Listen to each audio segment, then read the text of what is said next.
Digital शिक्षा की मांग हो रही है, शिव विधानसभा दे दी है। वो अगर आगे इस तरह की कोशिश कर रहे हैं तो ये गलत है। जिस तरह हनुमान जी बेनीवाल अपने किसानों के प्रति जिस तरह आवाज़ उठाते हैं, उनका संघर्षशील जीवन से चुनाव लड़ा, उन पे खरा उतरना चाहिए। बाकी जो आपको शिव विधानसभा में आपने किस तरह वादे किए थे, किस तरह आप लोगों की भावना से जुड़े थे, उनसे आपने क्या विजन रखा था, वो आपको पूरे करने की कोशिश करनी चाहिए। इन बाड़मेर, जैसलमेर और बालोतरा में क्यों नहीं पहुंचा, इसके पीछे कोई ना कोई कमी रही। उनके पास होता तो क्या क्या करते अपन सोच नहीं सकते। वो खुद की निजी कमाई के अगर इस तरह बढ़ावा दे रहे हैं शिक्षा को, तो आगे बढ़ रहे हो, इससे कोई फायदा नहीं है। कि जिस तरह उन्होंने बायतू के अंदर 100 स्कूलों के अंदर उन्होंने डिजिटल बोर्ड लगवा दिए हैं, डिजिटल शिक्षा को बढ़ावा दिया है, प्रोजेक्टर लगाए हैं, उस तरह अगर यहाँ स्थानीय वो खुद के पैसों से लगाए, अगर ग्राफ लगाते हैं तो वहाँ निर्दलीय कोई प्रत्यक्ष जीतता ही नहीं है। यहाँ लाए वो काले कानून लाए, उसके विरोध में हनुमान बेनीवाल ने इस्तीफा दे दिया। लोकतंत्र बचाओ, संविधान बचाओ के पक्ष में है। और शिक्षा की है, बिजली की समस्या है, पानी की समस्या है।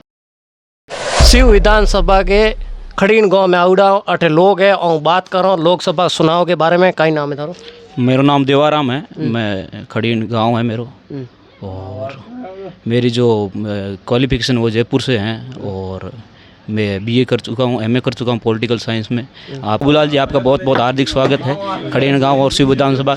जिस तरह आप लोकसभा में जो हर समय जिस तरह मीडिया कवरिंग करे, आपका बहुत बहुत धन्यवाद है।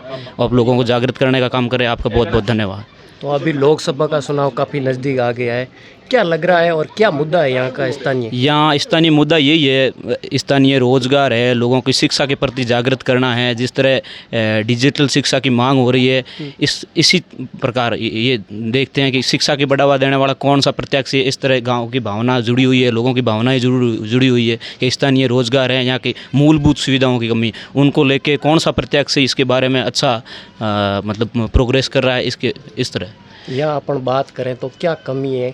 यहाँ कमी मूलभूत सुविधाओं की कमी, जैसे चिकित्सा है, पानी है, जो ईस्ट कैनाल नहर योजना है, जिसके अभी तक जैसे कि यहाँ बॉर्डर साइड पानी पहुँच गया, जैसे जैसलमेर है, इधर अपन बात करें गंगानगर, हनुमानगढ़, यहाँ नहर का पानी काफ़ी सालों से पहुँच गया, लेकिन बाड़मेर, जैसलमेर और बालोतरा में क्यों नहीं पहुँचा, इसके पीछे कोई ना कोई कमी रही। यहाँ के स्थानीय जो पहले जो नेता हुए थे, उनकी कोई कमी रही है। कोई बोलता है गुजरात में ऐसे है, वो है, ये बात है। तो बीजेपी से कैलाश चौधरी है और कांग्रेस से उम्मीदवार बेनीवाल है और रविंद्र सिंह भाटी है, वो निर्दलीय पे है।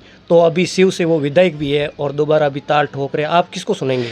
देखो, मैं तो ये कहना चाहता हूँ, जिस तरह लोगों ने भावनाएं जुड़ी थी, जिनको 5 साल के लिए शिव विधानसभा दे दी है, वो अगर आगे इस तरह की कोशिश कर रहे हैं तो ये गलत है। उनको शिव विधानसभा में रहते हुए शिव विधानसभा की जिस तरह उन्होंने जिस मुद्दे पे चुनाव लड़ा, जिस विजन से चुनाव लड़ा, उन पे खरा उतरना चाहिए। बाकी जो आगे की ओर बढ़ रहा है, और किसी को मौका देना चाहिए। आपको शिव विधानसभा में आपने किस तरह वादे किए थे, किस तरह आप लोगों की भावना से जुड़े थे, उनसे आपने क्या विजन रखा था, वो आपको पूरे करने की कोशिश करनी चाहिए। जिस तरह आप ये मतलब जैसे हवाबाजी में आगे बढ़ रहे हो ना, इससे कोई फायदा नहीं है। मैं तो देखो, कैलाश जी भी 5 साल दिए थे, उनका अच्छा विकास, उनका भी देखो। अब नए जिस तरह मतलब डिजिटल एजुकेशन है, इस तरह आगे बढ़ना चाहिए। इसलिए मैं तो उम्मीदवार हमको पहली प्राथमिकता देता हूँ कि जिस तरह उन्होंने बायतू के अंदर 100 स्कूलों के अंदर उन्होंने डिजिटल बोर्ड लगवा दिए हैं, डिजिटल शिक्षा को बढ़ावा दिया है, प्रोजेक्टर लगाए हैं, उस तरह अगर यहाँ स्थानीय वो खुद के पैसों से लगाए, अगर वो पॉलिटिकल पावर उनके पास होता तो क्या क्या करते अपन सोच नहीं सकते। वो खुद की निजी कमाई के